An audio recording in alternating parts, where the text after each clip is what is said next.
Hivi unajua kwamba taka ni fursa na zinaweza kurejelezwa kwa kutumiwa tena?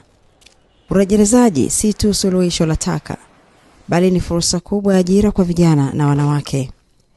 Taka zikichakatwa hubadilika kuwa bidhaa mpya inayoweza kutumika tena. Taka kama plastiki, karatasi, chupa za kioo na chuma zinaweza kuchakatwa upya na kuleta ajira kwa vijana na wanawake. Urejelezaji hupunguza uchafuzi wa mazingira, kuzuia mafuriko na kulinda mito na bahari zetu. Ni uchumi wa mzunguko.